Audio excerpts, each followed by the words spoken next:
All right, growers, let's get right into it. Today, we are talking about the one thing that can absolutely make or break your grow, and you can't even see it. We are talking about the air. We're going to learn how to engineer the very lungs of your grow room, turning that space into a finely tuned engine for some seriously happy plants. You hear that? That's our buddy Sid, and you've probably wondered the same thing, right? You walk in, and the walls of your tent are bowed in like it's holding its breath. Well, that's not a problem, my friends. That's a clue. It's the starting line for understanding how to completely master your environment. It's where the Think First methodology kicks in. So, here's our game plan. We're going to start with Sid's observation. Then we'll dive into the core concepts, the real engineering behind your grow's lungs. After that, we get our hands dirty calculating the perfect airflow. Then we'll test your new knowledge, check in with the community, and wrap it all up with how to truly master your microclimate. Okay, so to solve Sid's vacuum problem, and more importantly, to prevent way bigger headaches like mold or heat stress, you can't just throw more fans at it. No, we have to think like engineers. This is all about the dance between airflow, pressure, and filtration. It's about the very air your plants are breathing. First things first, there are two main philosophies here. Almost all of us are running an open system. Think of it like opening the windows in your house. You're pulling fresh air in from outside and pushing the old, stale, hot air out. It's simple, it's effective. Now, a closed system, that's the NASA approach. It's completely sealed, recycling all the air inside, which means you need ACs, dehumidifiers, CO2 tanks, the whole 9 yards.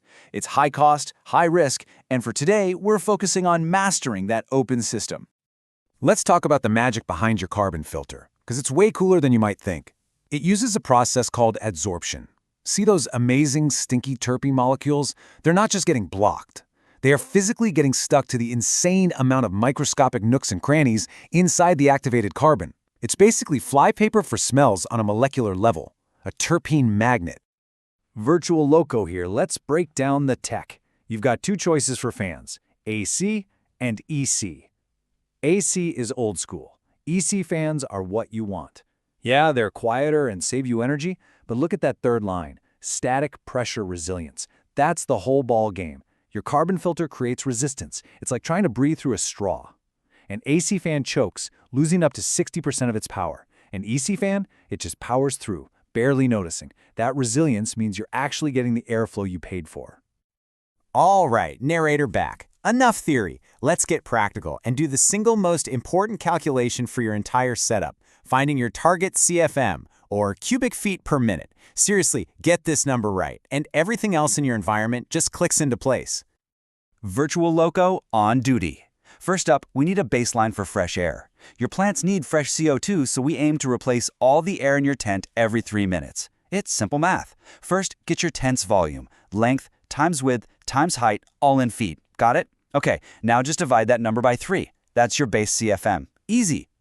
But wait, your lights are pumping out a ton of heat, so we need another calculation just for heat removal. Now, listen closely. This is important. Compare your heat load CFM to your volume CFM. Whichever number is bigger, that's your new baseline. Why? Because heat is public enemy number 1. Taming heat always takes priority. Okay, hold up. That base number we just figured out, that's for a perfect world with zero friction. Your tent is the real world. Every single piece of your exhaust system adds resistance. It's like a tax on your airflow. Your filter alone will cost you about 30%. Your ducting, another 25%. Every sharp turn, add 10%. You have to account for this. This isn't optional. And the final pro move. After you've added up all those resistance taxes, add one more thing, a 20% buffer. This is your headroom. You don't want your fan running at 100% all day, every day. This buffer is your insurance policy against the heat wave or a sudden jump in humidity. This gives you your real final CFM target. All right, narrator back. You survived the math. Now let's make sure it all sunk in. This is where we reflect and really connect the dots, moving from the what to the why. Let's test that airflow IQ. So let's circle back to Sid's tent. The walls suck in because of negative pressure. You're pulling just a little more air out than you're letting in. And this is the secret to perfect odor control. It means any tiny pinhole or zipper leak is a one-way street for fresh air to come in, not for smelly air to sneak out. It guarantees that the only exit is through your carbon filter. So what happens if you skip all that math we just did? It's a domino effect of disaster. An undersized fan will choke on the resistance and fail at everything. First, your temps will soar. Then humidity will spike, and you're basically rolling out the welcome mat for mold and bud rot. And your odor control? Forget about it. It's a total system failure that starts with bad math. You gotta know this one. High humidity is the silent killer of your carbon filter. All that moisture in the air literally clogs up those microscopic pores we talked about. It's like trying to use a piece of tape that's all wet. It just won't stick. You can kill a filter that should last 2 years in as little as 6 months. That's just throwing money down the drain. Look, all this science and math is crucial, but let's be real. None of us figures this stuff out in a vacuum. The best techniques, the smartest solutions, they all grow out of a community of passionate people sharing what they've learned trial by fire. It's all about building on that shared knowledge. And you can see that community spirit in the gear too. We got to give a big shout out to our friends over at Gambit Growing. They're developing tools like their Gale Force EC fans that take the pro-level tech we've been talking about and make it something that any home cultivator can actually get their hands on and use. That's how we all get better. And that's exactly why we're here.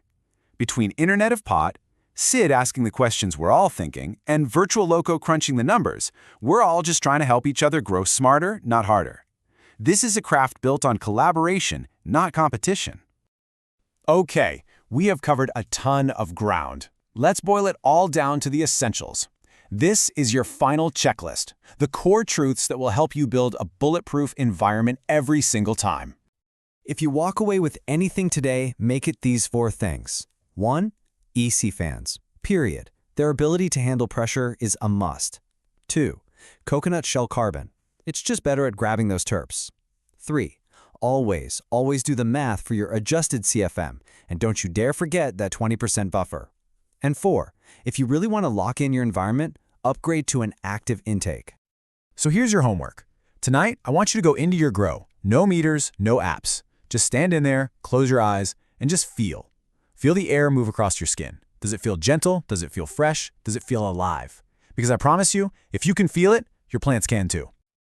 And that's a wrap on engineering your grow's lungs. Make sure to join us next time in the Think First series. We're going to see what happens when photons meet airflow. We're diving deep into advanced lighting and making it all more efficient. You don't want to miss it. Until then, grow smart.